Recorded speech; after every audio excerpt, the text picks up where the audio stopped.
현월티 입파스 운동자 여러분, 지난 주말과 주일 주안에서 평안하셨습니까? 새롭게 시작된 한 주간도 성삼일체 하나님께서 여러분과 함께 하시기를 원합니다. 이번 주에도 변함없이 하나님 말씀 중심의 삶을 살아가시기를 원하오며 현월이와 함께하는 올해 36번째 고뇌 여정 출발하도록 하겠습니다. 2025년 36주차 하나님의 말씀은 누가복음 7장 34절의 말씀이 되겠습니다. 자, 함께 외워봅시다. 인자는 와서 먹고 마시매 너희 말이 보라 먹기를 탐하고 포도주를 즐기는 사람이요 세리와 죄인의 친구로다 하니. 누가복음 7장 34절 말씀. 아멘. 다시 한번 해보겠습니다. 인자는 와서 먹고 마시매 너희 말이 보라 먹기를 탐하고 포도주를 즐기는 사람이요 세리와 죄인의 친구로다 하니. 누가복음 7장 34절 말씀. 아멘.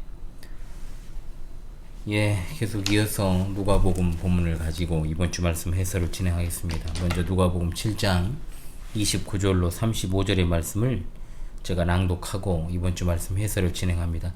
누가복음 7장 29절로 35절의 말씀입니다. 모든 백성과 세리들은 이미 요한의 세례를 받은지라 이 말씀을 듣고 하나님을 의롭다 하되 바리새인과 율법 교사들은 그의 세례를 받지 아니하므로 그들 자신을 위한 하나님의 뜻을 저버리니라. 또 이르시되 이 세대의 사람을 무엇으로 비유할까? 무엇과 같은가? 비유하건대 아이들이 장터에 앉아 서로 불러 이르되 우리가 너희를 향하여 피를 불어도 너희가 춤추지 않고 우리가 곡하여도 너희가 울지 아니하였담과 같도다.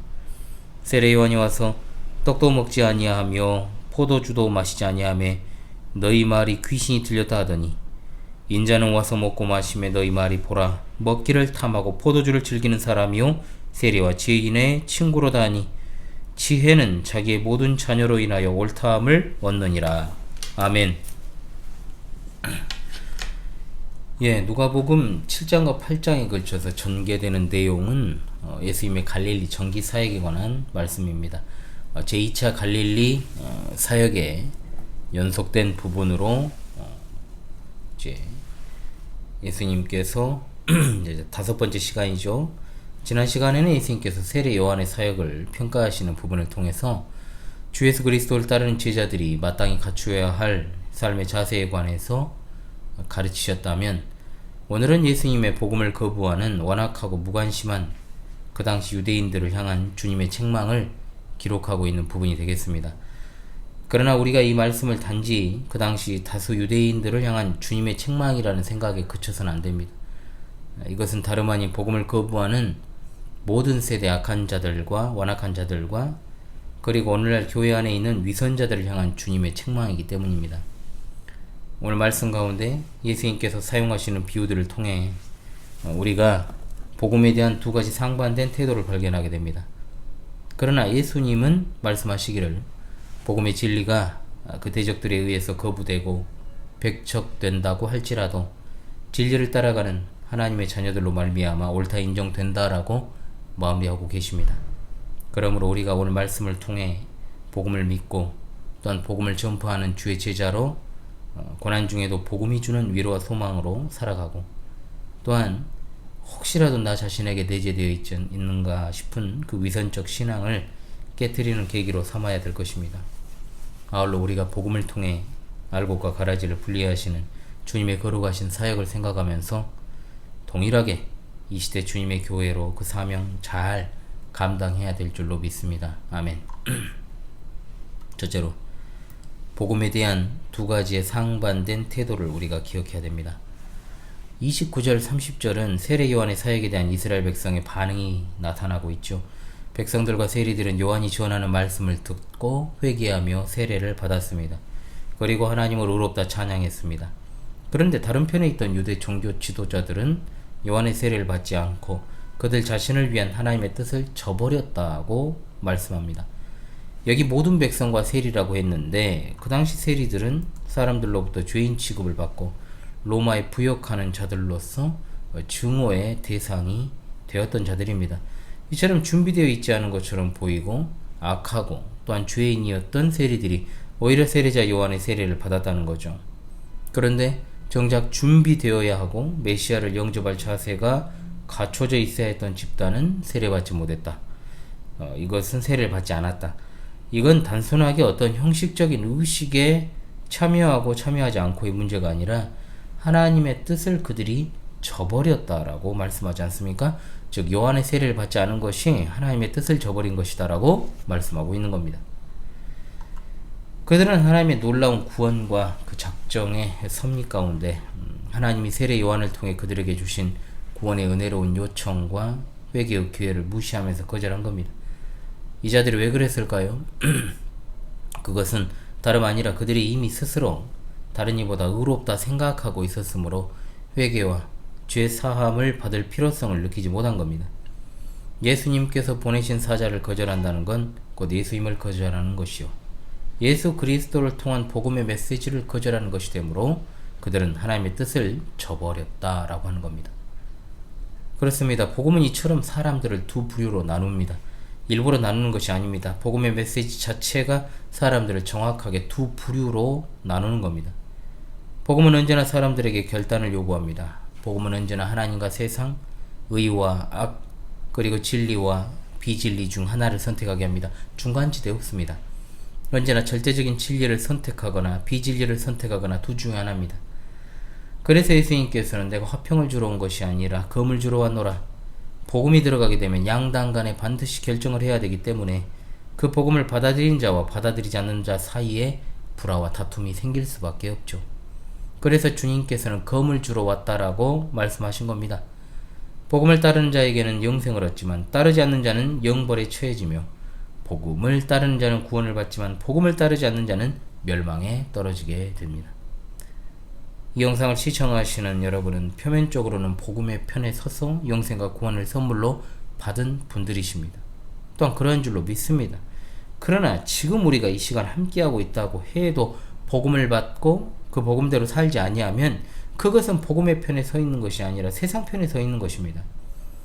우리가 복음을 듣고 믿는다는 건 당연히 입술로 고백되어져야 하는 것이지만 복음을 받고 그 복음의 요구대로 살아가는 것이 중요한 것임을 잊어서는 안 됩니다. 우리가 그저 좋은 물건이 있다고 소문이 나서 줄 서서 기다리는 매장 앞에 인파들이 아니잖아요. 이 길만이 생명의 길임을 믿고 깨닫고 알게 하신 성령님의 음성을 듣고 반응하여 이제 그 복음에 충실한 일꾼으로서 치열하게 천국 백성의 삶을 살아가는 자들이어야 됩니다. 언제나 교회 안에는 양과 염소가 공존합니다. 상존하고 있어요. 마지막 심판 때 양은 그 오른편에 염소는 그 왼편에 둔다 하신 주님의 말씀을 기억합시다. 그러므로 우리가 복음을 믿는다는 건 지식적으로만 믿는 것이 아니요, 하나님의 뜻을 따라 살아가는 그 믿음이 바로 복음을 믿는 자의 합당한 태도임을 잊지 마시기 바랍니다. 시대를 분별합시다. 복음은 이처럼 사람들을 두 부류로 나누는 척도임을 기억하면서 힘껏 악한 세대를 성별하며 살아갈 수 있기를 원합니다. 아멘. 둘째로, 회개보다 더 큰 의는 없다는 것을 기억합시다. 앞선 대지에서 이미 말씀드렸습니다. 바리새인과 율법 교사들, 즉 그 당시 유대 종교 지도자들, 백성들 가운데 누구보다도 정말 하나님의 말씀을 잘 알고 실천한다 여겨졌던 그들이 요한의 세례를 받지 아니했던 건 그들이 회개의 필요성을 느끼지 않았기 때문입니다. 정말 아이러니하지 않습니까? 그들은 누구보다도 하나님의 뜻을 찾고 그 하나님 법에 충실하려고 노력한 사람들이라 평가받았기 때문입니다. 한마디로 그들이 요한의 세례를 거부한 건 하나님의 뜻에 대하여 몰랐다는 걸 반증하는 겁니다. 예수님의 길을 예비하러 보냄받은 세례 요한과 그리고 이 땅에 성육신하신 우리 주 예수 그리스도께서 세상을 향하여 외친 첫 번째 메시지는 무엇입니까? 바로 회개하라, 천국이 가까이 왔느니라. 무엇을 하라고 했습니까? 회개하라고 했습니다. 예외가 없습니다. 모두 회개해야 됩니다. 하나님의 말씀인 율법 연구를 열심히 하던 바리새인은 죄하고 회개하라고 하지 않았습니다. 모든 사람은 회개하라고 하신 겁니다. 인간의 노력으로 하나님의 의에 이를 수 없다는 것이 인간의 분명한 현실이요 진리입니다. 인간이 아무리 높고 고상한 도덕적 의에 이르렀다고 자부해도 하나님 보시기에는 더러운 찌꺼기만도 못합니다. 따라서 예수 그리스도를 믿는 자란 자신의 의를 드러내는 자, 자아를 드러내는 자, 자아가 득세하는 자가 아니라 자기의 죄를 철저하게 인정하고 하나님께 나와 회개하는 자. 그런 의미에서 자기들의 죄가 뭔지 그 진상을 알아서 회개하고 회개의 세례를 받았던 백성과 세리들은 하나님의 뜻이 무엇인지 알고 받아들인 것이며, 자기들의 의를 내세우고 회개의 세례를 베쳐가던 바리새인과 지도자들은 하나님의 뜻을 버린 것입니다. 하나님의 뜻이 성경에 정말 자주 나옵니다. 그러나 이미 최근에도 말씀드렸습니다. 하나님의 뜻이 무슨 엄청난 일인 듯 생각하는 사람들이 교회 안에 덜어 있는 것 같습니다. 그러나 하나님의 뜻은 아들을 보고 믿는 자마다 영생을 얻는 이것이니 마지막 날에 내가 이를 다시 살리리라 하신 것이 하나님의 뜻이요 나를 보는 자는 나를 보내신 이를 보는 것이라 했던 예수님의 말씀과도 같이 예수 그리스도께서 하나님이심을 믿는 것이 바로 하나님의 뜻입니다. 이처럼 추악하고 연약한 나를 위해 높은 하늘에서 낮고 낮은 자리에 내려오셔서 고난당하시고 십자가에서 찢기신 예수 그리스도를 믿는 것인데 어찌 연약함과 죄인됨을 우리가 인정하지 않을 수 있겠습니까? 하나님께서 원하시는 것은 회개하는 심령입니다. 죄에 대하여 슬퍼하며 그 죄가 하나님의 아들 독생자 예수 그리스도를 죽게 만들었다는 그 사실에 대하여 슬퍼하며 애통해하는 자가 진정으로 하나님의 뜻을 아는 자입니다. 그러므로 우리가 거듭나게 되는 회개의 역사는 예수 그리스도의 단 한 번의 십자가 대속 사역으로 끝났지만 하나님의 뜻을 생각하며 날마다 겸손하게 하나님께로 돌이키는 일은 우리가 천국에 가기까지 계속되어야 하는 일입니다. 그리스도의 보혈로 말미암아 깨끗하게 하지 못하는 것이 없습니다. 우리의 과거와 우리 현재와 우리 미래의 모든 죄로부터 씻어주신 예수 그리스도의 보혈을 의지하며 날마다 하나님께로 마음을 향해야 될 것입니다. 병이 회복되는 첫 번째 단계가 무엇입니까? 자신이 아픈 부위를 가감없이 의사에게 드러내는 것입니다. 의사 앞에 갔는데도 자신의 환부를 숨기는 환자를 어떻게 의사가 고쳐줄 수 있습니까? 정신질환도 마찬가지입니다. 치료가 어려운 사람은 중증 환자가 아니라 자신이 정신질환을 앓고 있다는 사실을 인정하지 않는 사람입니다. 진정 우리가 하나님의 뜻과 의를 이루는 길은 자신이 죄인임을 인정하며 죄인들의 유일한 구주 되시는 예수 그리스도께로 나아가는 방법뿐입니다. 아멘. 시편 51편 17절 말씀 하나님께서 구하시는 제사는 상한 심령이라 하나님이여 상하고 통회하는 마음을 주께서 멸시하지 아니하시리이다. 아멘. 셋째로 세상에서 살아가되 세상에서 속한 자로 살아가지 않는 방법은 하나님 말씀대로 사는 것 뿐입니다. 아멘. 31절로 34절의 말씀 자 여기에는 우리 주님의 비유가 등장합니다. 장터에서 결혼식과 장례식 놀이를 하는 아이들을 통해 그 당시 진리를 받아들이지 않는 사람들의 완악함을 지적함과 동시에 오늘날 교회 안에 있는 위선자들을 꾸짖고 계시는 장면입니다. 31절에 등장하는 이세의 사람이 무엇일까요? 한 세대를 가리키는 말이 아니고 동일한 시대를 살고 있는 개개인 혹은 전체 사람을 가리키는 말입니다. 그런데 성경에서 우리 예수님에 의해서 이 말이 자주 사용되었는데 부정적인 수식어가 붙어 사용됩니다. 어떤 수식어일까요? 음란한, 악한, 믿음이 없는, 패역한. 여기서도 누구한테 쓰였느냐? 바로 자신을 그리스도로 믿지 않는 사람들을 지칭하는 말로 사용하셨습니다. 또한 동시에 우리가 살아가고 있는 21세기 교회 안에 있는 수많은 위선자들 또한 여기에 해당합니다. 32절은 장터에서 아이들이 어른들의 결혼식과 장례식을 흉내내어 노는 모습을 묘사합니다. 이스라엘 풍습에서 결혼식에서 피리를 불면 남자들이 거기에 맞춰 춤을 췄습니다. 곡하여도 너희가 울지 아니하였던과 같다 해서 곡하다라는 건 뭐냐? 장례식에서 여인들이 애곡하는 소리에 맞추어 가슴을 치며 비통해하던 것을 가리켜요. 그러니까 아이들이 이걸 갖다가 따라하면서 놀았던 거예요. 그런데 재밌는 게 이 아이들의 놀이가 잘 이루어지지 않습니다. 문제가 뭐냐? 한쪽 편의 아이들이 환호를 안 해주는 것 때문에. 자, 놀이가 되려면 어떻게 해야 됩니까? 야, 우리 결혼식 놀이 하자. 하면 호응을 해줘야 되죠? 안 합니다. 야, 그러면 장례식 놀이 하자. 또 호응을 해줘야 되는데 안 해줍니다. 이게 전형적인 아이들의 모습이라는 거예요. 아무리 설득해도 친구들의 놀이에 동참을 하지 않는 부류들 있죠. 흥미가 없으니까 그런 겁니다. 아이들이 그래요. 자유롭고 티 없는 맑은 웃음, 놀이에 몰두하는 모습 얼마나 예쁩니까? 그런데 또 한 아이의 특징이 무엇입니까? 언제 그랬냐는 듯이 토라지고 고개 삐딱하게 하고 그죠? 눈 처지고 입 처지고 방금 사랑한다고 해놓고 밉다 그러고 아이들에 따라서는 굉장히 안 풀리는 애들도 있죠. 찌푸린 얼굴을 안 펴고요. 정말 엄청난 인내심이 필요하잖아요. 저도 정말 오랜 시간 교회에서 걔들 아버지가 해야 될 일을 제가 대신하는 일들을 많이 하고 살았죠. 지금까지. 그러니까 엄청나게 에너지를 많이 쏟았어요. 지난 시간 동안. 지금은 이제 아이들이 어느 정도 커서 예전만큼은 아니지만 지금도 쏟고 있죠. 아무리 친근히 대한다고 제가 낳은 제 자식이 아니라 현실적으로 참 어떤 측면에서 교육의 한계는 있습니다. 도대체 아빠는 어디 갔습니까? 진짜 시간이 지금 12년째인데도 대단한 것 같아요. 진짜 대단해요. 갑자기 막 통분하게 되네요. 또 분명 성경에서 아이들과 같은 믿음을 가지라고 주님이 말씀도 하셨지만 방금 말씀드린 것처럼 유치하게 구는 아이들의 모습을 가지고 비판하시기도 했습니다. 어린아이가 언제나 긍정적인 건 아니잖아요. 어린아이가 되지 말라는 제 특강도 있죠. 천진난만한 것과 유치한 건 다른 겁니다.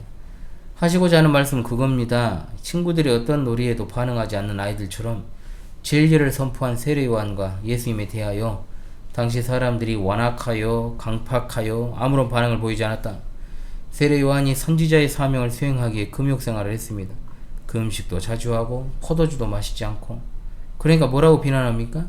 귀신 들렸답니다. 예수님과 달리 요한은 식사 초대에도 응한 적이 없어요. 그런데 그 비난을 했던 자들은 요한과는 달리 남들에게 보이기 위해 금식하고 보이기 위해 구제하고 보이기 위해 기도했습니다. 정작 진실된 마음으로 했던 요한을 비난한 거예요. 그것도 귀신 들렸다고. 이건 유대인으로서 아주 모독적인 욕설을 한 겁니다. 장터의 아이들처럼 참으로 유치한 이중적 잣대를 가지고 그야말로 내로남불의 생각으로 요한을 판단했다라고 하는 거죠. 또한 34절 인자는 와서 먹고 마시매 너희 마을이 보라 먹기를 탐하고 포도주를 즐기는 사람이요 세리와 죄인의 친구로다 라고 비난했지 않습니까? 이번 주 말씀이에요. 이건 완전히 세례 요한과 정반대잖아요. 먹기를 탐한다라고 번역된 이 말은 단순히 먹는 것을 즐기는 정도가 아닌 습관적으로 많이 먹어. 쉽게 말하면 껄떡거리면서 개걸스럽게 퍼먹는 거. 이걸 말해요. 또 포도주를 즐긴다라고 했을 때도 그냥 즐기는 정도가 아니라 그냥 중독의 수준. 중독자의 특징이 뭡니까? 날이 좋으면 좋아서 술 땡기고 날이 굳으면 날이 굳어서 술 땡기고 이도저도 아니면 이도저도 아니어서 술 땡기고 밥을 먹을 때 먹을 때라 술 땡기고 배부르면 소화시킨다고 술 땡기고 예수님을 그런 술 주정뱅이로 말했다는 이 말이에요. 예수님께서 공적 사역의 시작을 40일 금식으로 하셨다. 이 사실을 여러분 알고 계실 것입니다. 식사할 틈도 없이 열심히 사역하시기도 했습니다. 그럼에도 예수님은 세례 요한과는 달리 세리들과도 식사했고 가나 혼인잔치에서는 물로 포도주를 만들어 주시기도 했죠. 그런데 예수님의 목적은 무엇이었습니까? 먹고 마시는 것에 목적이 있는 것이 아니고 죄인들과 함께 하심으로 그들을 구원하시려는 구원사역의 일부였다라고 하는 거죠. 그런데 바리새인들은 예수님을 탐식가 술 주정뱅이로 몰아세우고 죄인들과 세리들의 친구라고 또한 손가락질했다는 겁니다. 진리에 대해서는 그야말로 손톱만큼 관심이 없습니다. 불신 세상의 본질이 이와 같아요. 세상은 진리를 전하면 거부 반응을 보이잖아요. 왜냐? 악하니까. 불신 세상의 본질을 깨달은 우리가 세상의 비위를 맞추려고 해서는 안 되는 겁니다. 호랑이를 잡으려면 호랑이 굴에 들어가야 한다? 세상을 구원하기 위해 세상 속으로 들어가야 된다? 아닙니다. 호랑이 굴에 들어가면 호랑이 밥이 되고 세상 속으로 들어가면 세상에 속하게 되는 겁니다. 정말 우습게도 교회가 세상 속으로 들어가면 세상 사람들이 우리와 같구나 하고 좋아할 것 같습니까? 그렇지 않다는 겁니다. 진리를 받지 않는 그들이 오히려 세속화된 교회의 모습을 손가락질해요. 그런 시대를 우리가 지나왔고 완전히 이제는 그 비난을 넘어섰다라고 제가 말씀드렸지 않습니까? 너희와 내가 다른 것이 무엇이냐라고 말하면서 그렇게 판단한다라고 하는 거죠. 또한 교회가 세상을 향해서 참으로 너희들이 악한 자들이다 라고 비난하고 멀리하면 또 그랬다고 해서 돈을 던지는 것이 세상입니다. 이런 양극단의 태도는 참으로 옳지 않다는 거죠. 하나님은 분명 세상을 사랑하십니다. 그래서 독생자를 보내주셨잖아요. 그러나 분명 세상을 사랑하지 말라고 또한 말씀하십니다. 세상을 사랑하라는 것은 세상에 속하라는 말이 아닙니다. 하나님께서 세상을 사랑하시는 것처럼 구원의 복음을 들고 사랑하며 살아가야 되기 때문에 그렇습니다. 성도들은 이원론적 생각을 버려야 됩니다. 세상은 악하다. 배척해야 된다. 우리가 버려야 될 것은 세상의 방식대로 살아가는 육체적이고 정욕적인 삶입니다. 하나님의 진리에 굳건하게 서 있다면 흔들리지 않을 수 있습니다. 세상의 즐거움보다 진리가 훨씬 더 비교할 수 없을 만큼 즐겁고 행복한 것이기 때문입니다. 세상을 변화시킨다는 것을 거창하게 생각하지 마십시오. 우리가 진리에 서 있는 것이 바로 세상을 변화시키는 것입니다. 자꾸 이리저리 갈대처럼 흔들리고 여기부터다 저기부터다 일관적이지 못한 신앙 버려야 됩니다. 내가 흔들리지 않아야 세상이 요동치지 않습니다. 내가 바뀌면 세상이 바뀝니다. 오직 하나님 말씀에 순종하여 그 길을 따라 반석 위에 집을 짓는 지혜로운 사람으로 하나님의 뜻을 행하시기를 바랍니다. 아멘. 마지막 넷째로 우리는 우리 안에 있는 영적 무관심을 벗어내야 됩니다. 앞선 32절의 말씀에 예수님의 장터 아이들의 비유에서 우리가 생각해야 되는 것, 그것은 이 비유가 얼마나 그 당시 세대가 영적인 일에 무관심한가 했는가.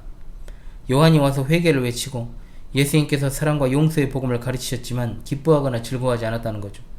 그만큼 그들은 영적인 일에 무관심했던 것입니다. 그토록 종교적이었던 그들인데도 말이죠.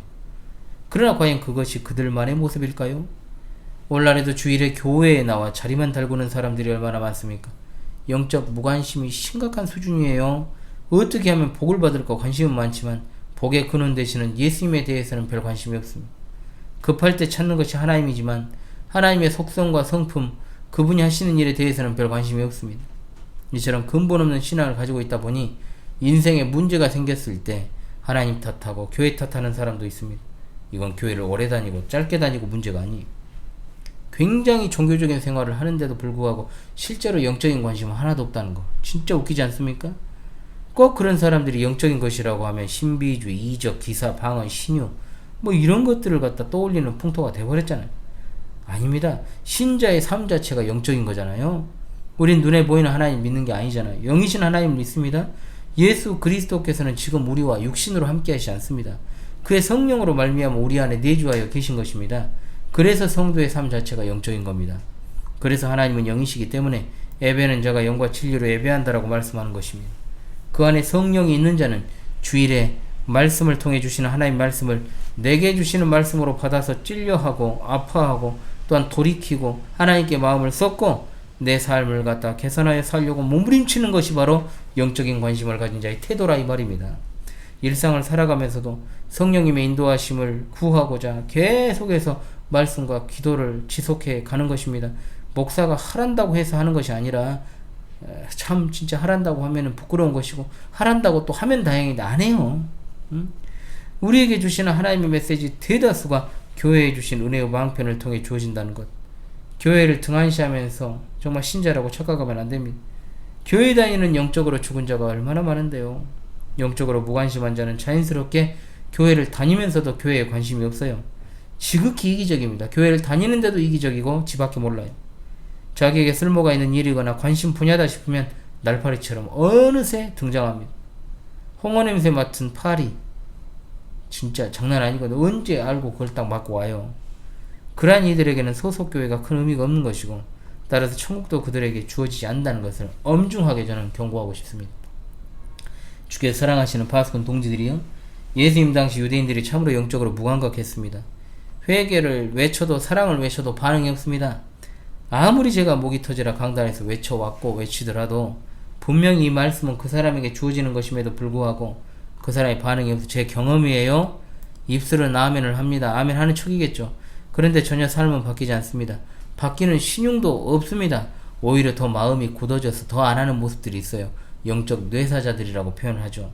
분명히 자신과 관련된 말씀을 하고 있는데 자신에게 그것을 적용하지 않는 신비한 능력을 갖추고 있습니다. 예전에도 발견했고 지금도 있어요. 지금도. 간절히 바랍니다. 다른 사람의 일이 아니라 당신의 일입니다. 지금 당신에게 하나님께서 회개를 촉구하시고 변화될 것을 갈망하십니다.